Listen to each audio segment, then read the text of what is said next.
प्यारे देशवासियों, नमस्कार। आज मैं आप सबसे एक महत्वपूर्ण विषय पर बात करना चाहूँगा, यानी उत्तराखंड। उत्तराखंड जो राज्य है, ये पहले उत्तर प्रदेश का हिस्सा होता था और 2000 में उत्तर प्रदेश से अलग करके उत्तराखंड को बसाया गया था। 2000 में, यानी कि 21 साल पहले। लेकिन इनका परिसीमन विवाद तब से लेकर अब तक लगातार चल रहा है। आपस में संपत्तियों का और काफ़ी चीज़ों का जो बंटवारा है वो अब तक विवाद चल रहा है। मगर जैसे ही चुनाव आते हैं, चुनाव से पहले ये बोलना शुरू कर दिया जाता है कि अब हमारा ये हो गया है, सब कुछ सेटल हो गया है। उत्तर प्रदेश और उत्तराखंड के बीच में कुछ भी ऐसा नहीं है, सब संपत्ति वगैरह का सब बंटवारा बिल्कुल ऑल ओके है। ये हमेशा चुनाव से पहले कहा जाता है, लेकिन वो होता नहीं है। केवल वो चुनावी राजनीति इसके तहत जो है ना, वो अपनी वोट बैंक के तरीके से करते हैं। अब फिर ऐसे ही हुआ है। अब यानी कि अभी 18 नवंबर को लखनऊ में दोनों मुख्यमंत्रियों की बैठक हुई है और उस बैठक के बाद फिर ये कहा गया है कि हमारा जो संपत्ति बंटवारा था उत्तर प्रदेश और उत्तराखंड का, अब कोई विवाद नहीं है, सब कुछ सेटल हो गया है। ये कहा गया है क्योंकि दोनों जगह इन्हीं की सरकार है। उत्तर प्रदेश में भी बीजेपी की सरकार है, उत्तराखंड में भी बीजेपी की सरकार है। दोनों जगह इनकी सरकार है। इसलिए ये सोचते हैं कि कहीं अगर ये विवाद की बातें बाहर आएंगी तो कहीं वोट बैंक में कमी ना आ जाए, और जो वोट बैंक में कमी आएगी तो दोनों जगह आ सकती है, उत्तर प्रदेश में भी आएगी, उत्तराखंड में भी आएगी। तो उस बात को, यानी कि वोट बैंक इतना जरूरी है इनके लिए।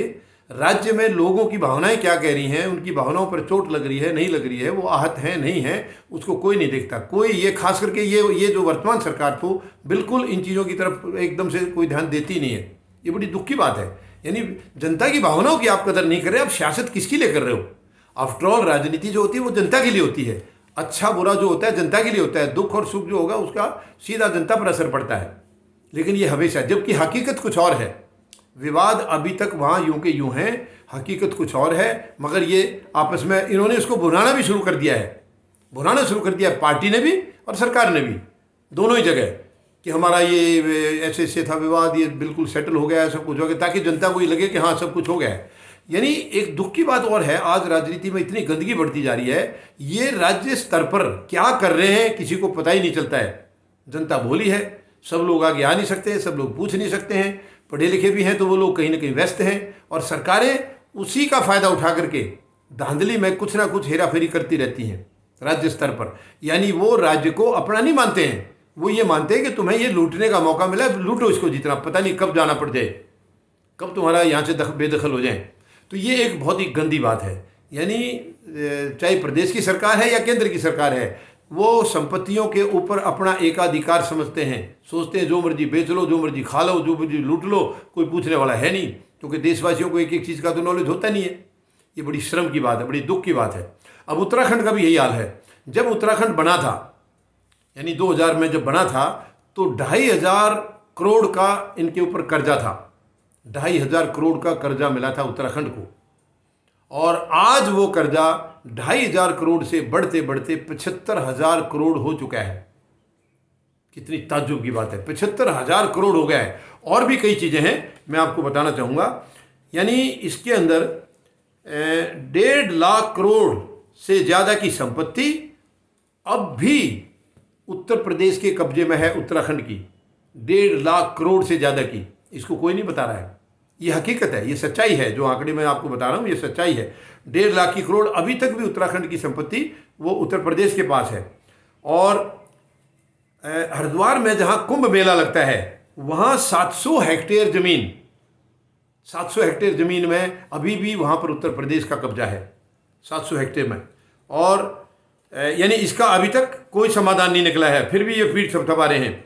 इसके अलावा उत्तराखंड जो सिंचाई विभाग है, उसकी 13,000 एकड़ हेक्टेयर पर, 13,000 हेक्टेयर पर अभी भी स्वामित्व जो है वो उत्तर प्रदेश का है। और 4,000 इमारतें, 4,000 इमारतें हैं, ये उत्तर प्रदेश के में अभी स्वामित्व में, उनके कब्जे में है अभी तक भी। ये अभी तक इनका कोई समाधान नहीं निकला है। इसके अलावा उत्तराखंड परिवहन की 5,000 करोड़ की संपत्ति, उत्तराखंड परिवहन विभाग की 5,000 करोड़ की संपत्ति भी अभी तक उत्तर प्रदेश के कब्जे में है। उसका अभी कोई हिसाब किताब नहीं दिया है।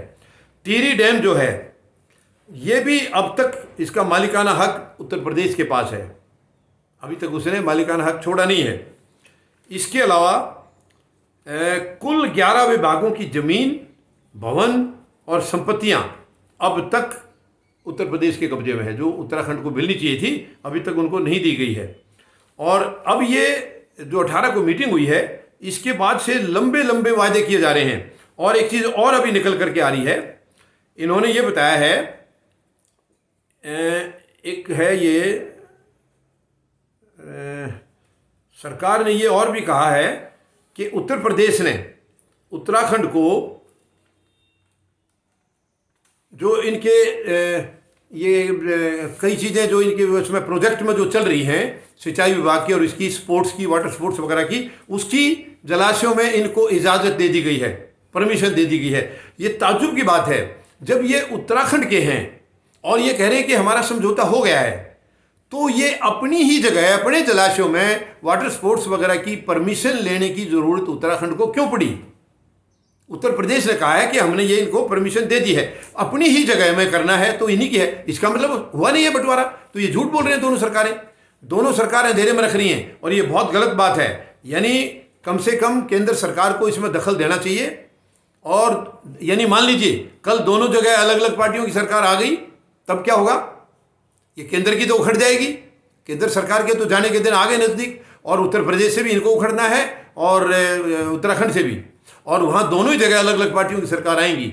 तो क्या केंद्र ये चाहता है कि वो आपस में लड़ते रहें हमेशा के लिए, वो अपने इन्हीं में उलझे रहें?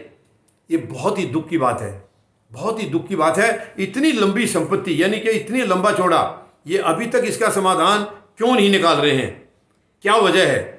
एक होटल भी है हरिद्वार के अंदर, एक अलकनंदा नाम का होटल भी है। इस होटल का भी जो पिछले मुख्यमंत्री थे उत्तराखंड के, उन्होंने ये कहा था कि इसकी जगह, यानी इसका मालिकाना हक उत्तर प्रदेश को छोड़ने के लिए इन्होंने बराबर में ज़मीन दे दी है, और उसके अंदर उत्तर प्रदेश अपना होटल बना भी रहा है, फिर भी अभी तक इसका कब्जा नहीं छोड़ा है। ऐसे ही इसके अलावा एक और जगह भी, इनकी एक और जगह भी ज़मीन थी, वहाँ भी इनको बराबर में ज़मीन दे दी गई है, वहाँ भी ज़मीन दे दी है, वहाँ भी वो अपना कुछ दूसरा प्रोजेक्ट उसमें लगा रहे हैं, लेकिन इनके कब्जे में अभी तक भी नहीं है। बद्रीनाथ में भी ऐसे ही है, बद्रीनाथ में भी इन्होंने ज़मीन दे दी है। तो ये सारी चीज़ें विवाद की हैं, और कल इतना विवाद हो जाएगा कि ये पता नहीं कितना लंबा चौड़ा फैल जाएगा। तो इसको ये क्यों नहीं, यानी बीजेपी की सरकार और बीजेपी खुद पार्टी, ये दोनों ही इसका नाजायज़ फ़ायदा उठा रहे हैं, जनता को अंधेरे में रख रहे हैं, जनता को मूर्ख बना रहे हैं, और ये चुनाव के बाद ये चीज़ें बहुत घातक होने वाली हैं। तो इसलिए मैं जनता को आगाह करना चाहूँगा, आप इनकी सियासत को समझिए। दोनों ही सरकार गैर जिम्मेदार हैं, क्योंकि देखिए अपनी अपनी स्टेट की प्रजा के साथ, जनता के साथ अन्याय कर रहे हैं, ये उनके साथ अन्याय कर रहे हैं अंधेरे में रख करके। क्यों? इनको वोट बैंक की राजनीति करनी, इनको क्या लेना जगह से? उत्तराखंड की ज़मीन यूपी में चली जाए, यूपी की इधर आ जाए, इनको क्या फ़र्क पड़ता है? फ़र्क तो जनता को पड़ता है, और इन्हें जनता से वोट लेनी है। ये बड़ी शर्म की बात है।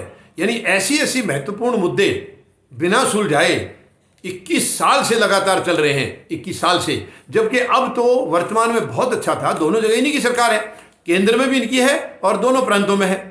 तो इसको तुरंत जो भी है इसको निपटा देना चाहिए था, या कोई चीज़ कमी पेशी है, कोई एक चीज़ में कुछ देरी लग रही है, तो उसका एक रिटन डॉक्यूमेंट पक्का हो जाए, जो कि माननीय न्यायालय के थ्रू हो जाए, तो ये ताकि जनता को क्लियर हो जाए दोनों प्रांतों की।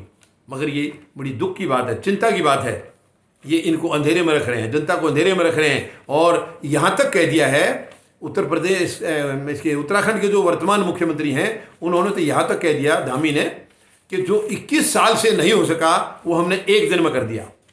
यानी एक दिन में, यानी 18 नवंबर की जो मीटिंग थी उस एक दिन का कमाल बता रहे हैं, कि जो 21 साल में जो चीज़ नहीं हुआ, हमने वो कमाल एक दिन में कर दिया है। एक दिन में कर दिया, क्यों नहीं कर दिया? क्योंकि दोनों की अंडरस्टैंडिंग बन गई है कि यार वोट तुम्हें भी चाहिए, वोट हमें भी चाहिए, जनता को जाने दो बाद में, जनता कहीं भी जाए, जनता को क्या लेना देना है?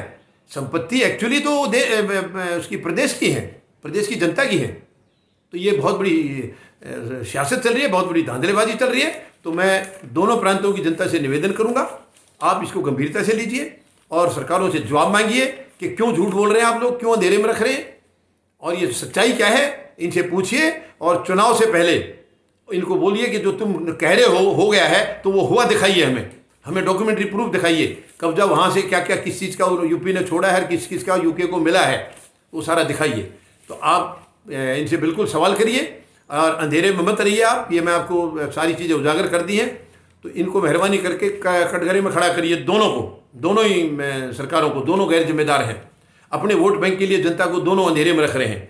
बहुत ही दुख की बात है। उम्मीद है जनता इनसे सवाल करेगी और सच्चाई को जानेगी और आंख बंद करके इनके वोट बैंक नहीं बढ़ाना है। धन्यवाद। जय जवान, जय किसान, जय हिंद।